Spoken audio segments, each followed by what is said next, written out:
papa maman elenge mwasi to mobali ya Congo o ezali bongo République démocratique du Congo RDC en sigle wape pa ibozali topesi binombote na kombo ya Yawe na kombo ya Ala na kombo ya Kimbangu pe na kombo ya Bakoko pambate nous on est des Bantous. Oui, merci encore une fois na émission na bino Nanizoba. Nanizoba ezali moko ya ba émission oyo ebimi mais salami na kati ya mouvement citoyen 4C. Oui, nalobi bien mouvement citoyen 4C.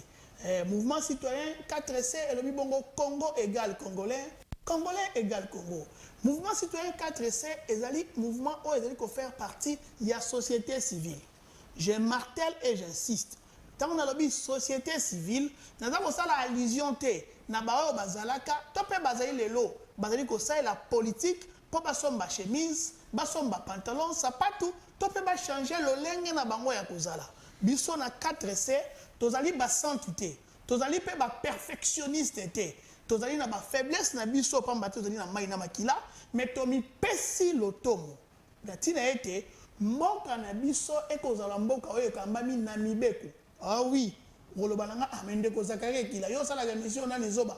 Oyebite ke moto nde akambaka mboka. Oui, moto akambaka mboka selon mibeko. Pamba te bato balekaka. Bato balekaka. Bako saote papa mama mwasi mobali. Oyo nyonso abotami na nzela ya mwasi. Aye awa na se ya moyi alinga te akozala kaka na biloko bo mibale liboso na ye. Soki ki mubangete liwa. Soki liwa te ki mubange. Talatina bato babika ki ya moete. Ngano tozala na se ya moyi balobi boye na lopoto. Les hommes passent mais les institutions restent. Et dit ko lobanini bato bakoleka kasi ba institution ezali o ezali ko kamba biso. O ezali ko kamba biso kwa mibeko nde etikala. Bongo biso 4C tolobi tete ya mo pe ya malamu ezali na biso ete tomeka kozala na mibeko ya malonga eke mibeko wana ezala mibeko oyo ekozala pona ya batu nyonso. Oui, pamba te na mboka na biso soki totali constitution na biso toko comprendre makambu ebele mais kasi mingi kati na biso tozana ngolu ya koyeba yango te pamba te balobi na lopoto libumu balobi na lopoto mais balobi na ingala libumu ya nzala ezala na matoi te peuple na ngeza ko souffrir tozana pasi sala ete mingi moi bokoso ezala kati na biso nekona ngai merci pamba te titre lelo ezali continuité à autre totuni lelo Congo un état ou un club. Ah oui, Congo ezali mboka tozali lisanga ya ba master lisanga ya ga ezali mwa motuna moto moko te na mokili oyo yenda banda Congo azate mais toi ko vivre le na kati ya mbogo oyo biso tout tobotami après que Congo ezala déjà Congo ezala ki même temps ba ko so ba umbu c'est ka na Congo bongo mingi pe kati na biso lo to ba papa lelo toza ba oyo to kutu déjà mbogo vili panda na rappelera ngo chaque fois la majorité ya bato bazali na kati ya pouvoir soki toki kolongola je crois bien ezali ndeko Bahati na ndeko Mboso mingi kati na bango baye na tango lipande zo kota to lipande sekoti même tata mokonzi ekolo abotami sima indépendance c'est pour dire que mibeko ezalaka déjà mais ya pasi pe mo ezali ko sosola ete mibeko mingi ya mboka na biso toyebi yango te et mingi tozana l'impression que mibeko yango ezo servir ka catégorie ya batongo baza ba politicien bon ya pasi ezali komona des peuples on article 5 de la constitution bazolo ba ete yena ezali souverain primaire et que de lui nanzela na ye population nanzela na ye peuple de élection go salama pour président bima pour député abima bongo bangwana na kati ya constitution ba créer institution et ça li président de la république et ça li parlement et ça li gouvernement les cours et tribunaux ba wana so ba salama kana lotomo batia na misala lolenge nini oyo babengi yango na lopoto na lingala na biso pardon politique bacha politique nini ya malonga oyo ekosala ete congolais nyonso abika malamu na mboka na ye mais ya pasi ezali komona ete 63 ans après l'indépendance congolais aza kaka lokola étranger na mboka na ye congolais lelo kutu kibomoto ekomi kosila biso kotala mambo eza koleka awa kaka na maluku awa kaka na mbakana wa otalobi oka congolais ale nini congolais azali bantu mokongo azali moto oyo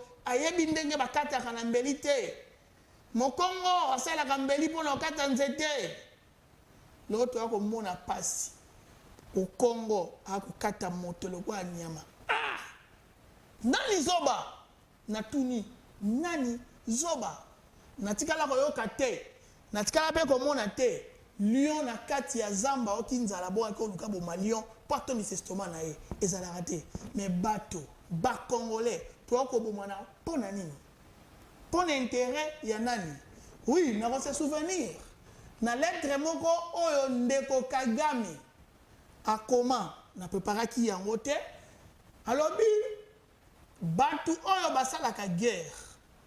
basalaka guerre mingi pona ba intérêt ya bato ba obundate et puis alobaki akomaki ngo université moko je crois na Ghana alobi ça ne vaut plus la peine bossa la guerre tant mieux que la négociation parce que peu importe le temps où guerre est besoin beaucoup finir par cesser le fait beaucoup na négociation mais pendant ce temps bobomi bobebisi or soki bosola ki boko bongisa na kinga pe boboto talati na biso 4C donc ba mouvement citoyen et société civile pour réfléchir na bino lelo na nizoba ndeko na ngai soki nazali ensemble na bandeko ya régie tokotanga article 1er ya constitution alinéa 1er eza mulai mais juste liboso nde tokotanga yango to meka koyoka nini constitution elobi na biso na article 1er. Article 1er de la Constitution. La République démocratique du Congo est dans ses frontières du 30 juin 1960 un État de droit, indépendant, souverain, uni et indivisible. Son emblème est le drapeau bleu ciel, orné d'une étoile jaune dans le coin supérieur gauche et traversé en biais d'une bande rouge finement encadrée de jaune. Sa devise est justice, paix, travail. Ces armoiries se composent d'une tête de léopard encadrée à gauche et à droite d'une pointe d'ivoire et d'une lance, le tout reposant sur une pierre. Son hymne est le debout congolais, sa monnaie est le franc congolais, sa langue officielle est le français. Ses langues nationales sont le kikongo, le lingala. Le baki juste alinéa 1er. Soki nakoyi kotanga yango ngai moko na plateau enfin que to meka koyeba yango ezali anemo ezali mukuse mais na lingaki na bino na lobaki na ba émission na biso esengeli na biso to somba constitution pamba te soko liko na émission yo il faut dans la constitution article 1er la République démocratique du Congo dans ses frontières du 30 juin 1960 est un état de droit indépendant souverain uni et indivisible social-démocratique et laïque. Ndeko na ngai. Oyebi lelo tango ba koloba état de droit. Na loba ki yango mbaleleki ezali teke po parti politique moko lobi yango. C'est depuis bandeko bazongi di kenso la constitution na mabe na bango, na malamu na bango ba vandi ba sosolaki. Soki ba salaki erreur etali bango. Ba lobi na biso ke article 1er de la Constitution. Et depuis nos frontières le 30 juin, ezali un état de droit. Donc, état ezanini. État, soki total yango na lopoto balobi na biso ezali manière d'être. O na lingala balobi lolenge ya kozala. État. Lolenge ya kozala to pe ya bozali sami. Mais comment l'article 1er état de droit. Donc, il va dire, l'olenge ya bozalisami ya RDC, l'esprit ya ba constitutionnaliste, ezali l'olenge ya kozala namibeko, état de droit. Donc, ezali que l'olenge ya kozala na ba sentiment politique, ethno-religieux ou tribal. Na lingito se comprend de place wana.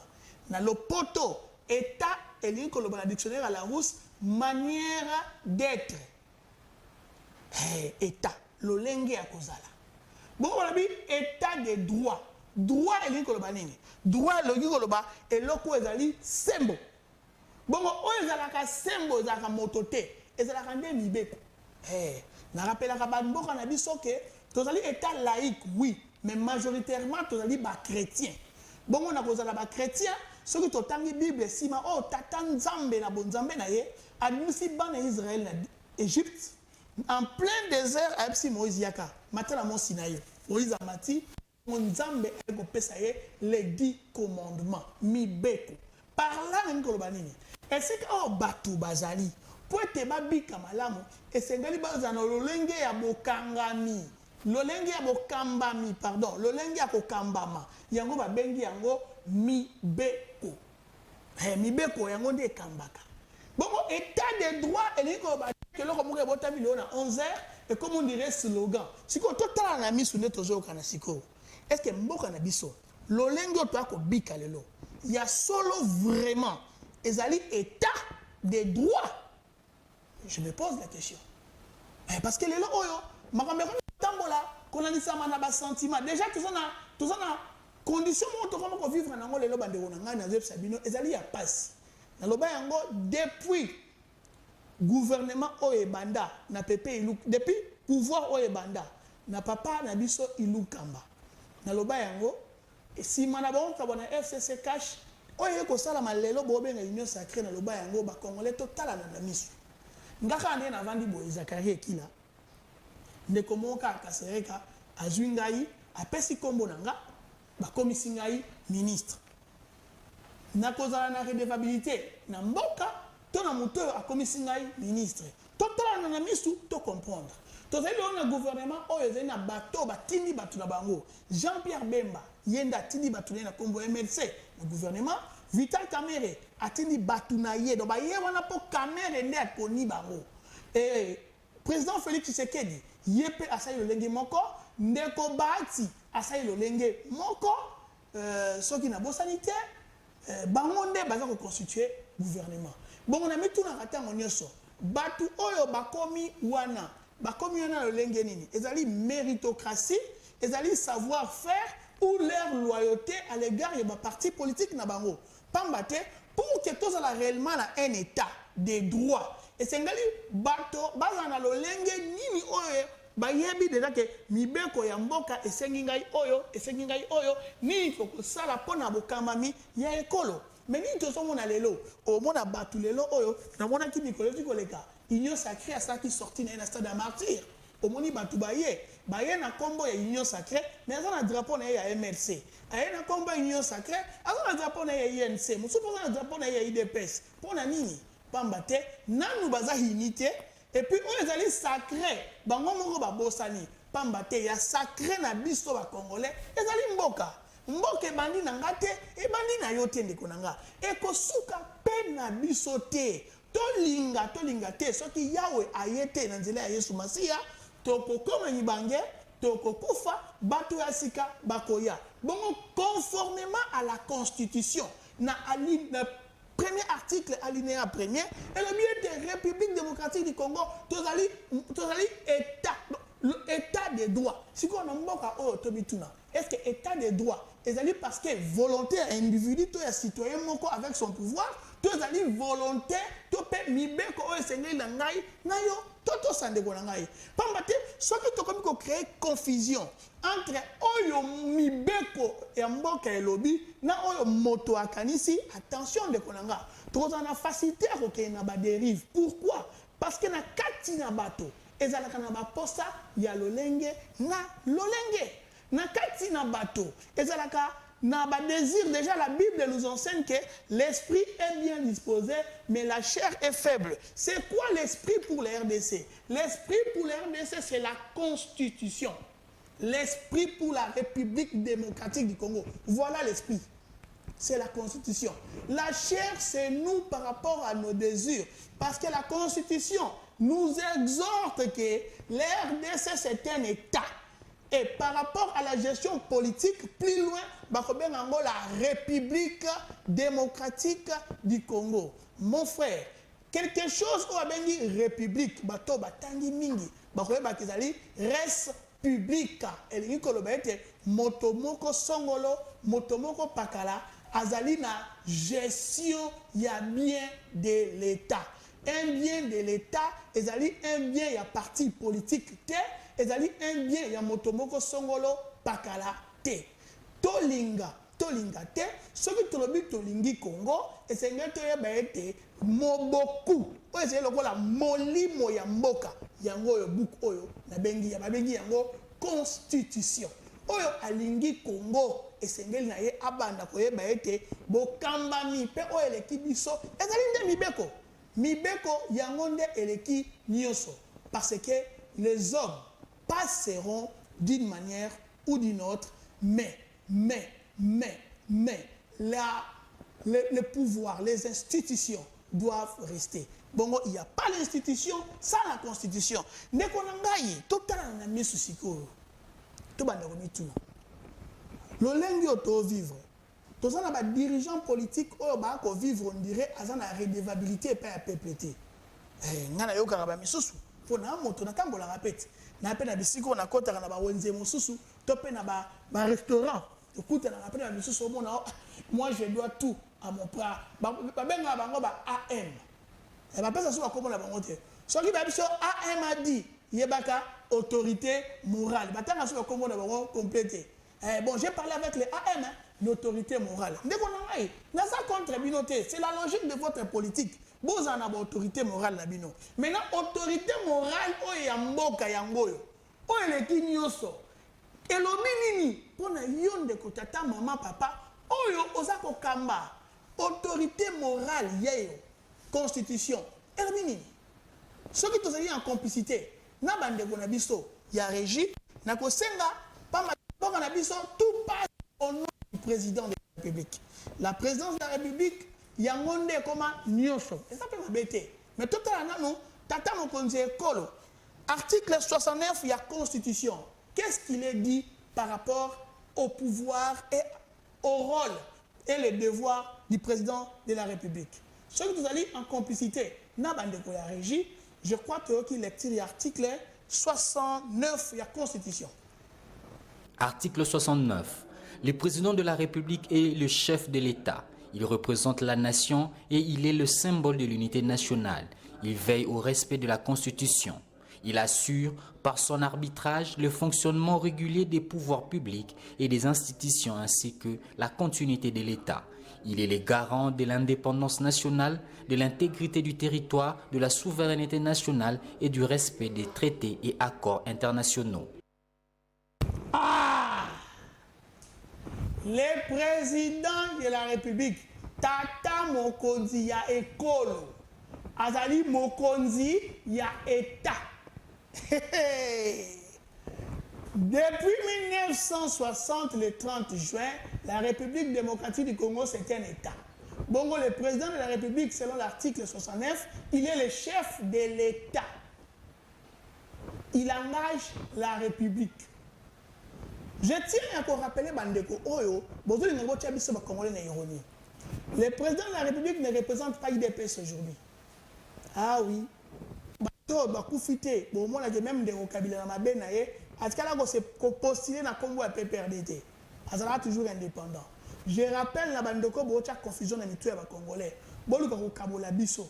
Le président de la République, une fois élu, azala pour appartenir sur la famille politique. A commis elembo ya unité. Balobi azali symbole ya unité ya mboka. Et puis balobi par son arbitrage, arbitrage anani de onangai. Toi ça la ke lisano eleka bien. Na bosembo. Yango mo na ba sport nyonso. Oza na deux tendances, ba tiaka toujours arbitre. Et donc on nyonso se bo sala ngona ndenge na bino, bokoki ko sala arbitrage d'esprit. Moli mona yo na yo bi ya neti beta dame bazami balé ya autour nanga beta tour yo bino mo bo c'est l'arbitrage mais ce est comme une compétition arbitrage c'est un arbitrage à la libanda yango sikoyo pona bokamba miyamboka moto moko oyo soka vandi boki mboka na nzela ya article 5 population epesi ye bonkumu ezali bongo chef de l'état azali na lotomo ya kokamba mboka.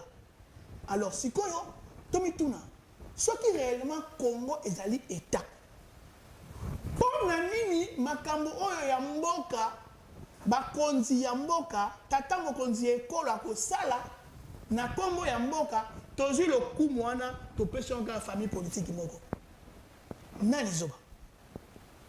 Ah oui, mais tout le monde zoba. Soki président de la République, selon la Constitution, Azali, le garant de la nation, le chef de l'État, c'est lui qui joue l'arbitrage. Pourquoi les lots, Toluka, Kozwa, Lokumu, Kolensama misala ya Constitution, ce qui est salami, tous le Lokumu, on peut sango le lot IDPS, on peut sango PPRD, on peut sango MLC, bande konanga, tout ça va tout. Constitution est claire. Le président de la République n'a mis ça là naïe. Azako sala, pour esengeli et salema, pour nabola mouyamuka. Asala pour nabola mouka IDPC. Asala le président union secrétaire. Nabosobo pe bosembo, mais c'est le président Félix Tshisekedi Tshilombo. Azali même président yaba oh ba voté été. Azali président yaba sataniste. Azali président yaba marabout. Azali président yaba ndoki. Azali président ya ba ange, azali président ya ba santu, azali président ya ba to ya ba zoba ya bwanya pe mayele, oyo bazali congolais. Moto nyonso oyo azali congolais, tata mokonzi ekolo na ye sasa yipi, ezali ndeko Antoine Félix Tshisekedi Tshilombo. Na yango oyo akosala ezali kaka oyo esengeli ponte ba congolais bazala malamu na mboka na bango ndeko na ngato tala bokamba mi ekolo na biso lelo atete za koyoko basali sélection ya ba magistrat bakopona mais eza ko salama na lolenge nini ba ndeko na ngai totala na misu critère ezali nini parce que tout ça qu'on vivre lelo on dirait méritocratie ezali soutien na mboka na biso ezali pasipe mawa lelo ekomi na ba société okao liste oh nini et outil la parti politique oh les secrétaires généraux de parti oh le président de tel parti oh la présidente de la République si ko ba congolais oyo ba ko nyoko ma batangi na bango ka classe na mbongo mama azote kama papa makala atangi na ka classe na mbongo oyo papa na fonctionnaire ya l'état na ba salaire nyamu papa na ya bima na ye pension mbongo na ye CNSS ça pesa ya malonga te aluika mwana na ya tanga. Si moi na lokola zanga ndeko ce qui pas côté na parti politique té il y a ça sur congolais té il y a solo bande konanga en plein 21e siècle mboka munene lokola Congo to kabi yango kaka na ba parti politique ndeko nangai totala na totuna est-ce que pona ko kamba Congo il faut za la kaka membre ya parti politique ce que tozui mboka na biso komika na ekoma lelo autorité morale atindi batunaye caméra atindi batunaye bemba atindi batunaye lobe leki katumbi atindaka ba oyaye babiminde ba ati atindi ba oyaye mboso atindi ba oyaye ndeko na ngai wana ezali club d'amis to ezali l'état to meka ko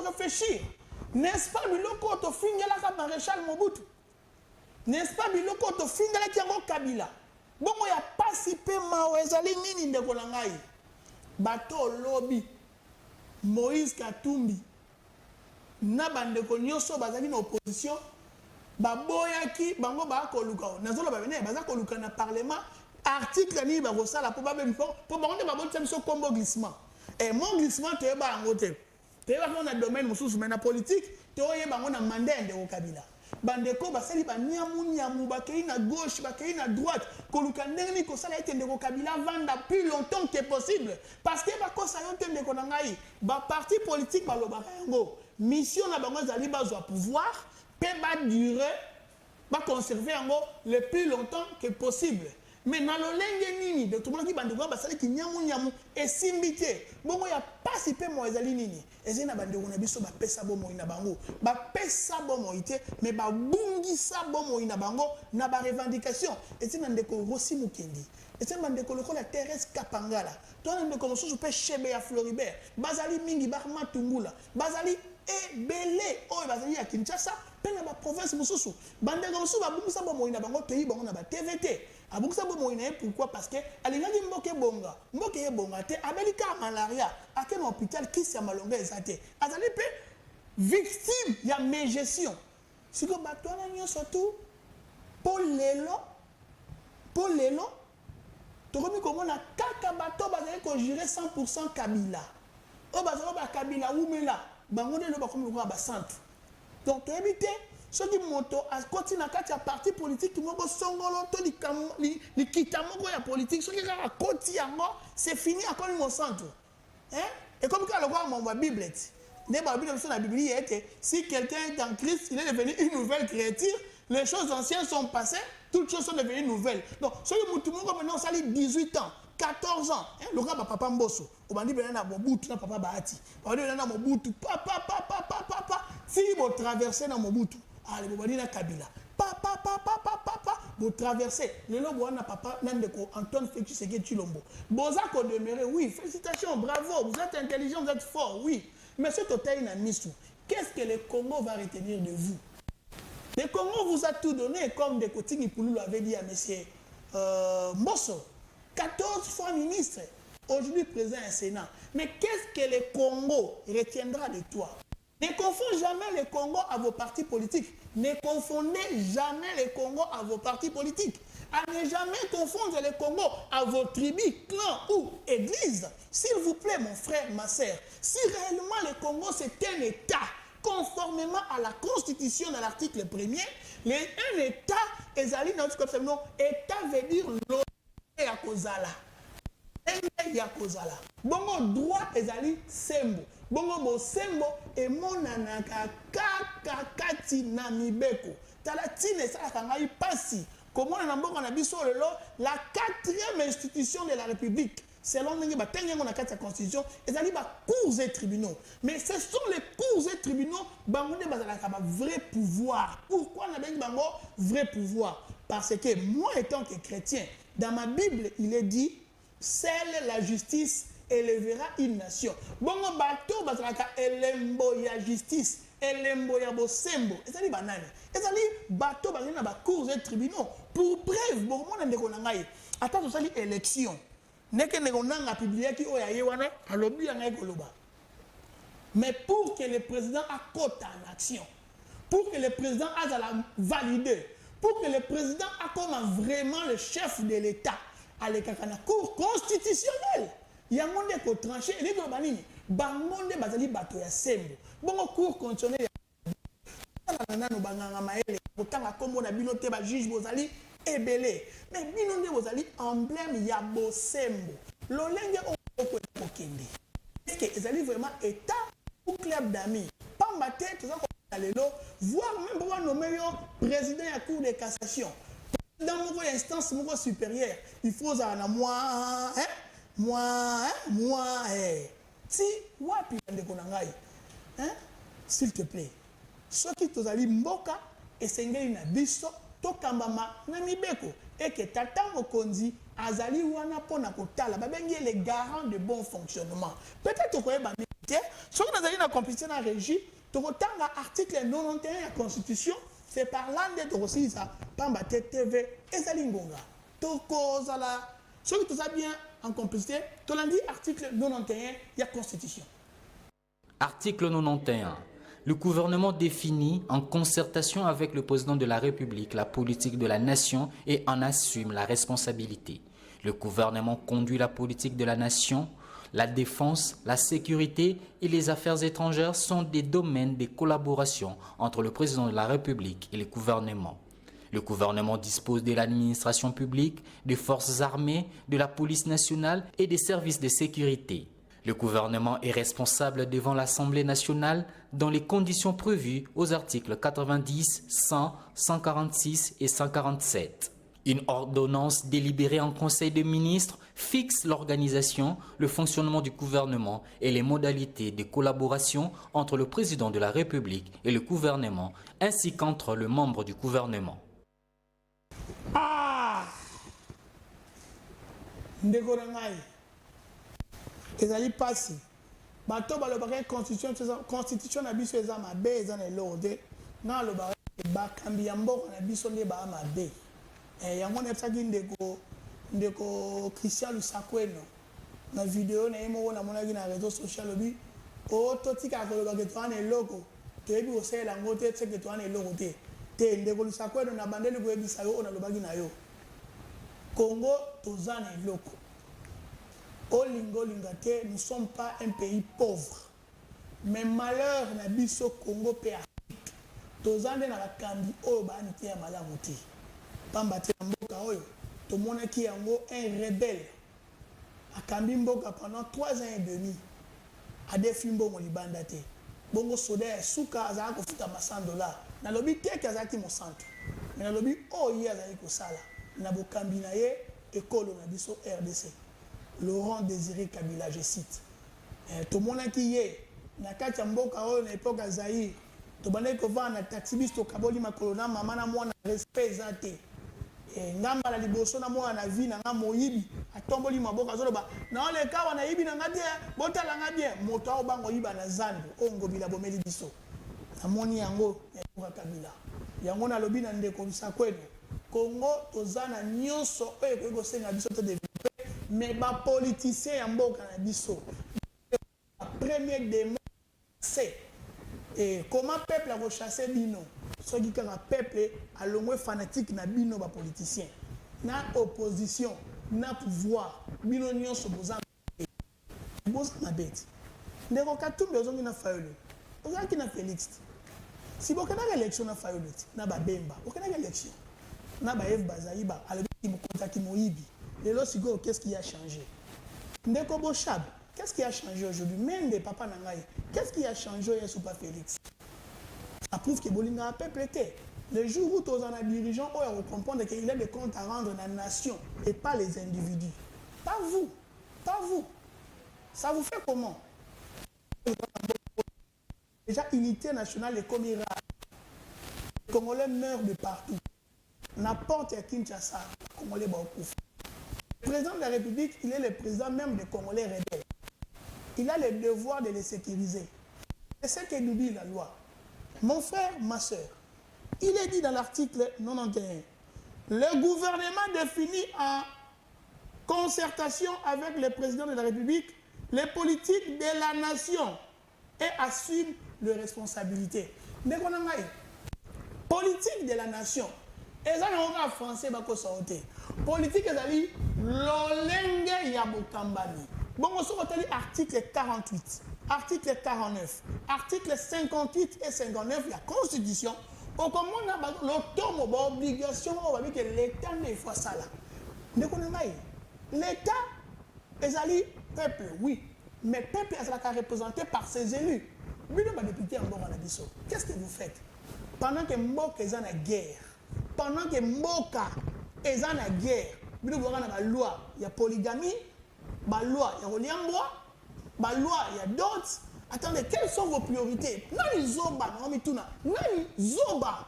Et il n'y a pas si, et c'est-à-dire que mon peuple, peuple, au lieu de avoir conscience, tout obligé, tout timide, maintenant on a c'est une vérité. Le lengue mboka na biso za kokambama. Ce qui est un homme politique na misu, to comment na bosomi ya mboka na biso te parce que ba ministre na biso bazalaka na redevabilité na bato batinda bango na pouvoir. Ministre ya INC aza na redevabilité na pas ya Kamere. Ministre ya IDPS aza na moi je crois pas Augustin Kabouya ou na kati ya ba membre ya IDPS. Mutu azali ministre ya MLC aza ko dépendre na Jean-Pierre Bemba. Aucun des membres du gouvernement de mon pays dépend de la population dans leur esprit. Et c'est juste qu'on mise au peuple. Tout les matins, ça va non. Sinon, tu vas vivre avec la club d'amis. Bemba, vice-premier ministre, ministre de la Défense, Moutunaye Bazaïba, ministre à côté, l'autre à côté, Bahati, président du Sénat, Batounaye dans le transport, Bazaïba dans le portefeuille. Donc, Moutunaye dans le Moutunaye. Si vous avez quand est-ce qu'elle va se sentir que Bazan a l'automo, Yakotosa, Peko Sala Pona Bolamo, ya peuple. Jusqu'à quand, tu demeures comme un fanatique, il y a un bateau, il y a comme il ou que la bango, dans ma parti politique, na bango. toboyi te mazala ba politicien mais ya malamu pe ya mutu ezali tango okoti na misala ya l'État au sala pour Congolais à se retrouver ne connaissons pas qui courir comme il est là partout.